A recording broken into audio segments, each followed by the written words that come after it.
Okay, so thank you everyone for joining. My name is Rami and I'm CEO of WhiteSource.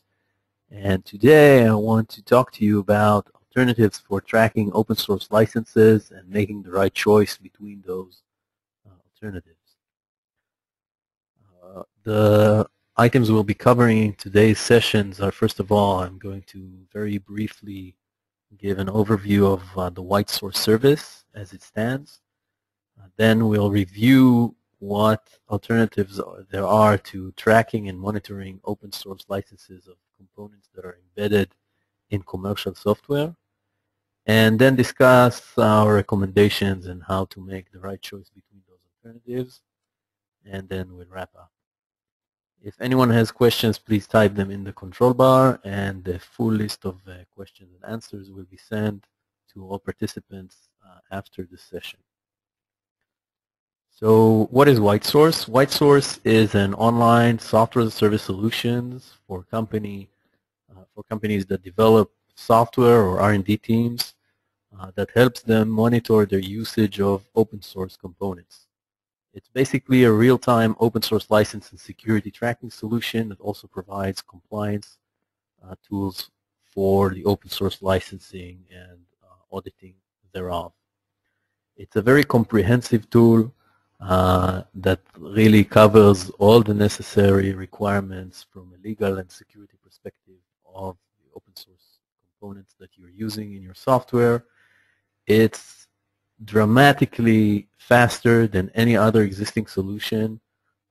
It really automates the entire process, takes a lot of load off the R&D teams, and does so very, very rapidly with hardly any effort spent on either initial setup or a continuous maintenance. And results are very, very quick.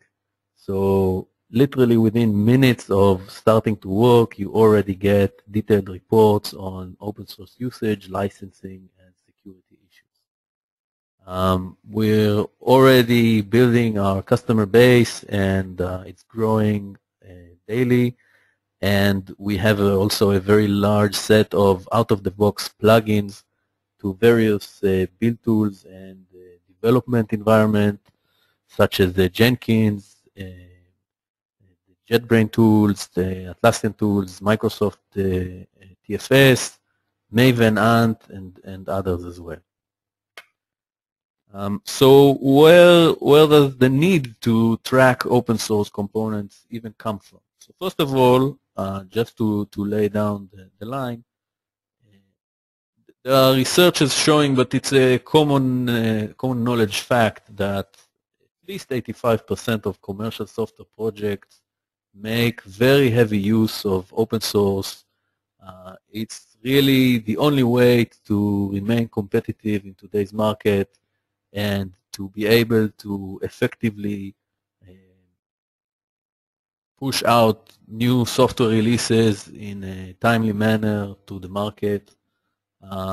However, there are some issues that bear or prevent the software teams from fully realizing open source benefits, and those come in the forms of lawsuits and legal harassment and trouble, malicious attacks from a security perspective, hackers, and so on. Intellectual property law and deals that check intellectual property integrity, such as M&As, OEMs, and large vendor deals. And common best practices, because if you expect other people to respect your licenses, then you ought to be respecting all the licenses that you have to adhere to, and those naturally include all the open source licenses of the components that you embed into your software and enjoy the benefit of, and you have to make sure that you are adhering to the requirements as well and not breaching anyone's intellectual property. So what are the existing alternatives to managing and monitoring the open source content of your proprietary software or commercial software. So we basically identify 4 different types of approaches: the do nothing approach, the manual tracking, code scanning, and real-time automated tracking, which is what WhiteSource offers. So in order to do nothing, well, you basically don't need to do anything. You can ignore the problem, pretend as if there's nothing going on in your open source inventory. If no one's asking for it, then you don't feel that there is an issue that needs addressing, and you sort of delay it to the time that the problem will arise. And the thing is that when eventually it will arise, it might be too late to do anything about it. You may find that you're already in too deep and have gone to already too much trouble of integrating open source into your proprietary software that you can't take it out, or that the effort in taking it out in order to comply with the legal requirements is so great that the deal you're trying to close is just not worth it. And we've seen a lot of cases where companies were dramatically hurt by burying their heads in the sand. We've seen lost deals, we've seen M&As gone bad, we've seen canceled OEMs, and all sorts of horror stories that you can read about in media and online. And that's like a bad approach, to take, and it's never a good thing to ignore hidden dangers in your own software. The second thing we've seen people do, and this is actually quite a common practice, is trying to manually track the open source inventory. This normally happens when someone is asking to see the inventory. Often this would be some legal console, either from your own company or from an external company that you're trying to do business with. Could be a partner or customer, an investor, someone like that. Normally you would find these in the form of spreadsheets that someone in the organization is responsible for, and developers need to update that person every time they change the open source inventory, i.e. if they add a new component or change the version, upgrade the version, they would have to then go and do some research on that little library, find out where it's from, what the license is, and report all that information to the person that's maintaining the spreadsheet. All of that takes a lot of time and burdens the engineers, because this is not something that has anything to do with real R&D. The engineers are not trained to do it, and basically they just hate this chore, and they don't pay too much attention to doing it well. More often than not, the dependencies of the libraries are overlooked, both in the initial adoption of the library as well as in version upgrades. Hardly anyone goes through the trouble of looking up the library's dependencies that come along with it, but they do come along with it, and they bring their own license and the license requirements with them, and those are a part of what the company has to comply with, and it's often just missed. It slips between the cracks, and no one even knows that it's there. Not to mention the fact that not having an automated tool makes any updates or new libraries coming out to the market or any known issues just remain dark for that R&D team, because no one keeps track of that, and no one knows what's going on out in the big world. In terms of code scanning, so there are a few solutions that basically scan the proprietary code line by line and then look up code snippets that resemble other code snippets in known open source projects. And the inherent thing with those types of scanners is that code tends to look like other code. So any developer who may write his own proprietary lines of code might write code that resembles some piece of open source code somewhere in the world, and that would pop up as an alert in the code scanning report, which basically makes these reports huge and full of false positives. Up to 99% of the report could be false positives, and then you have to still go over it. The entire R&D team sometimes need to spend weeks and weeks just reviewing those licenses from the code scanners and annotating them and clarifying that the code wasn't copied and that it is really proprietary and that they wrote it themselves. And it's a very large burden on the engineering team that's really hated, but sometimes it's mandated by management. But the process itself is so complicated and so resource intensive that it cannot be done continuously. So basically you can only do it maybe once or twice a year, or maybe once every major release that you want to push out to the market. And at those times, it's like the worst possible time to find out that you have an issue.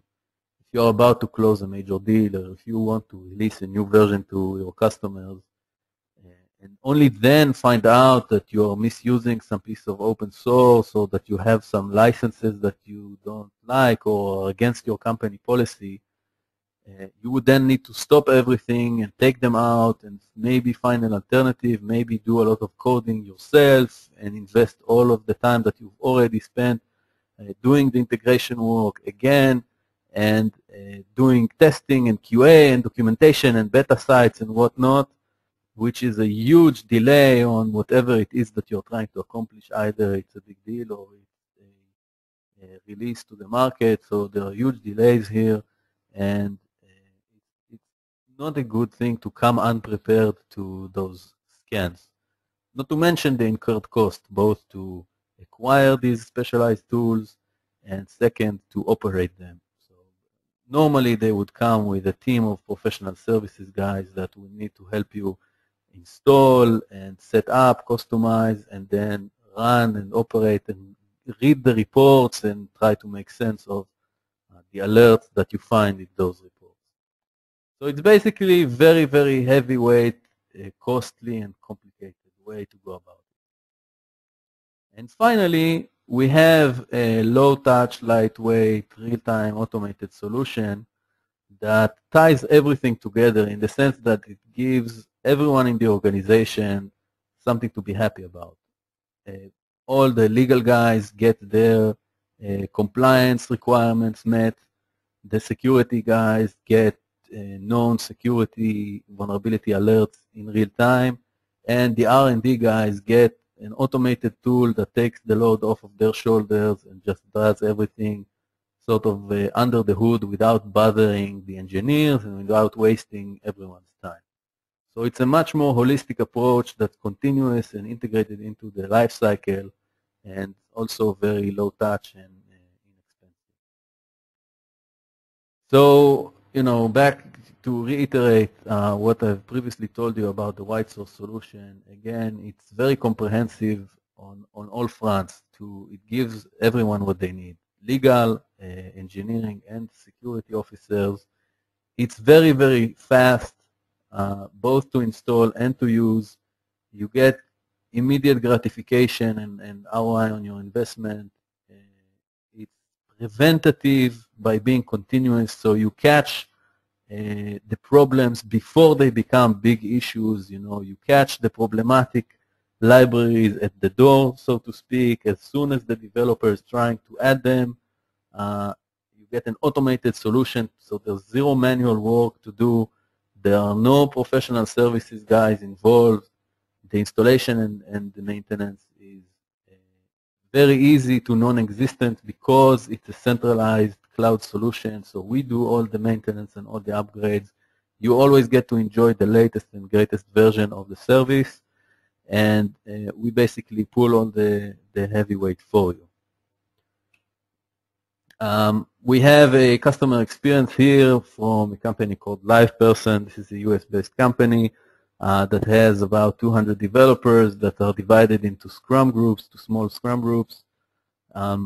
they were previously doing a very heavy manual process of filling out. Developer that wanted to add a new library had to sit down and fill out a Word document in the like a form that he would then have to send to a committee that would have to review it and make sure he filled out all the necessary information and see that it complies with the organizational policy and so on.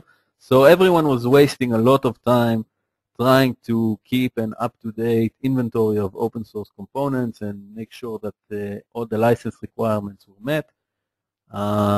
They have also used scanning solutions previously when they had investments or OEM deals. The nice thing about these guys is that they have a very well-organized DevOps team, so they have implemented the white source solution within a matter of days onto their entire production environment. They've automated their adoption policies and workflows so that everything is done by our system. They now do zero manual work.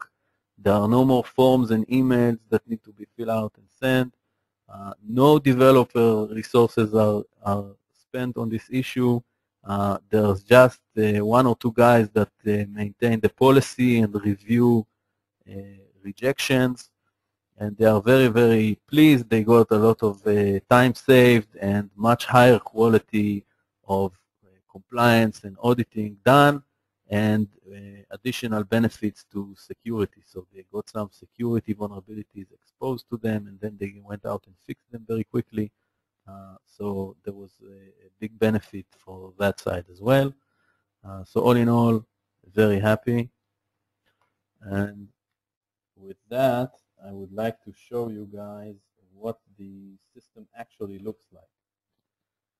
So again, being a software as a service cloud-based solution, the entire system is consumed through the browser. There's nothing to download or install. You just log into the service with your account, and you get a set of dashboards and reports that give you various information about your open source inventory. And what we're looking at right now is the homepage of the service, or the main dashboard, that's basically divided into three parts. The top part is the alerts, which I will get back to in a second. The middle part is a mini inventory broken into products. So if you have more than one product in your organization, you'll be able to see each of their inventory in the list of open source libraries with a license, and a breakdown of risk factors to right here. I will also touch on risk factors.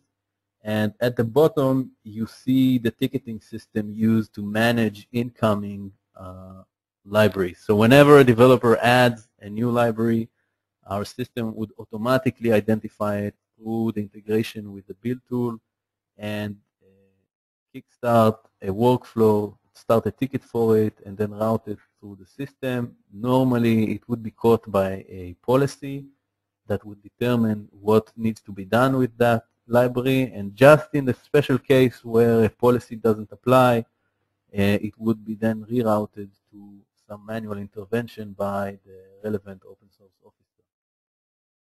So let's just go quickly over an inventory record. So for each library, we have a large database that shows a lot of metadata about the library, including its dependencies, its versions, if you have older or newer versions to that library, where it came from, the homepage where the code resides, and the license, where for the 70-odd canonical open source approved licenses, we've done a basic risk analysis according to the 7 risk factors of open source, including copyright, copyleft, and so on. And the text you see here is actual extract from the license text that deals with the specific risk factors that we're talking about.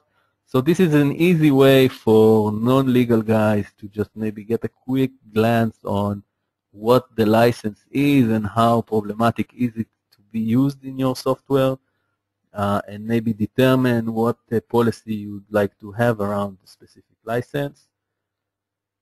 Going back home, so if we look at the alerts, once the system knows what your inventory is, it can start generating insight into that inventory.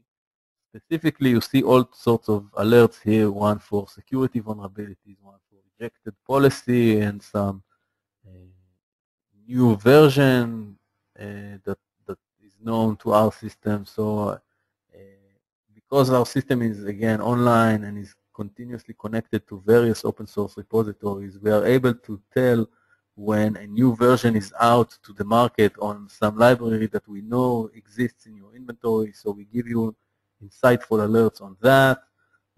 We know how to raise a flag when a library that was added by a developer does not comply with your organizational policy, and I'll show you how to set up a policy in a second.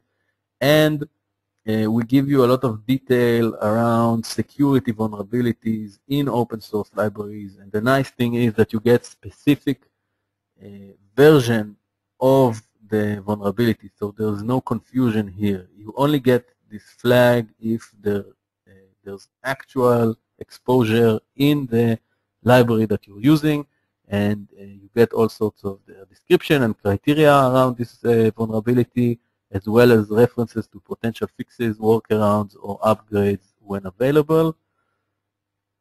And in terms of policies, so there are all sorts of advanced policies, but the two basic ones are either a blacklist or whitelist of license types.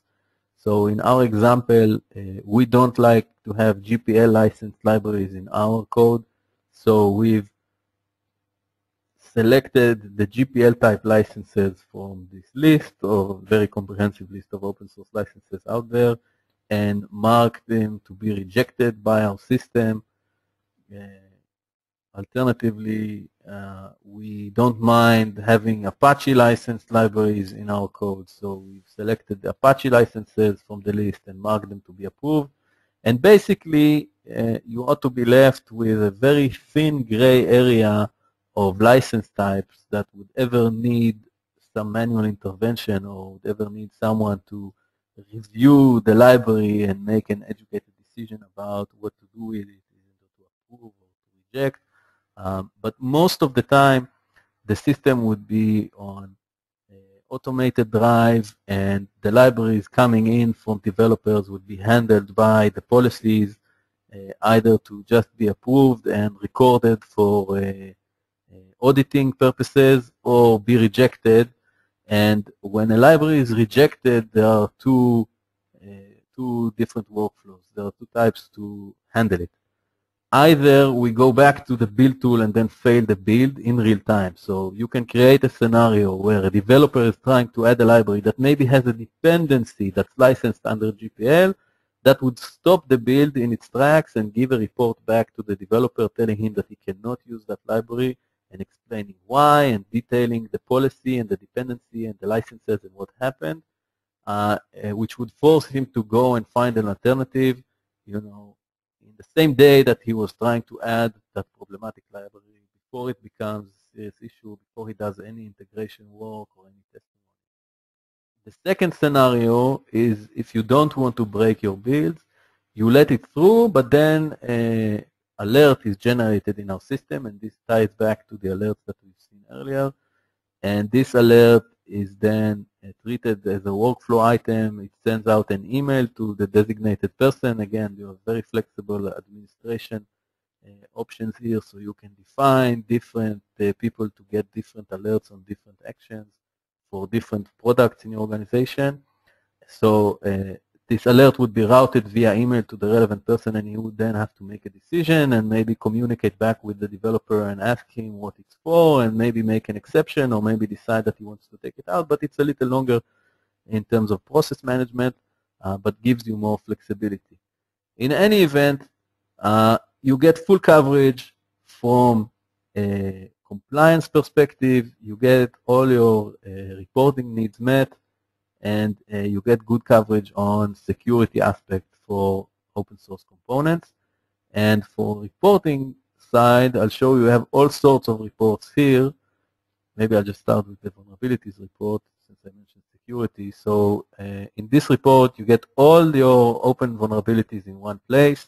You can sort them by severity and see exactly where they are in your system, in which libraries, in which project, what the vulnerability is. You can, of course, dive in to get more information, as we've seen before. and it's a very easy way to find out what your current status is in terms of vulnerabilities. Another report, or the most basic report, is a flat inventory report that just shows the list of all the open source components with a short description for each, the license and where it's used in various projects in the system. And the nice thing is that you can just click on this button here and get it exported back to an Excel spreadsheet that you can then share with your customers, your partners, the legal staff, whoever needs to see it. And the whole thing took like maybe 10 to 15 minutes to set up. So it's very, very rapid. You plug it into your build tool, you run a build, you get the full inventory up and running, and it's then synchronized automatically from that point. You can issue reports that are always up to date and then share them with relevant instances in and outside the organization. And with that, let me just go back and quickly wrap up. So we've seen that there are several approaches to monitoring open source, embedding in commercial software.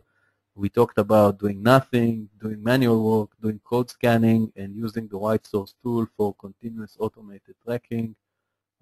Most of them are costly, both internally and externally. You know, if you're investing developer time or spending money on expensive tools, and if you're burying your head in the sand, it will probably blow up in your face later on and be much more expensive than doing some preventative work right now.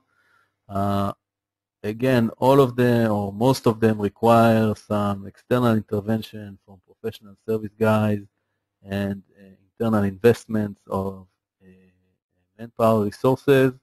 And there's really only one solution that gives you everything you need, that's continuous, it's preventative, it's very, very fast and easy to set up, and very, very fast and easy to maintain and work with, and you get immediate results. And with that, I would like to thank everyone for joining us in today's session, and myself and the team would love to hear from you and are available to take any question or individual sessions when needed. I thank you all again, and we will collect all the questions that were asked during this session, answer them, and then send out the detailed documents back out to everyone who registered. So have a good day, and I hope to see you soon.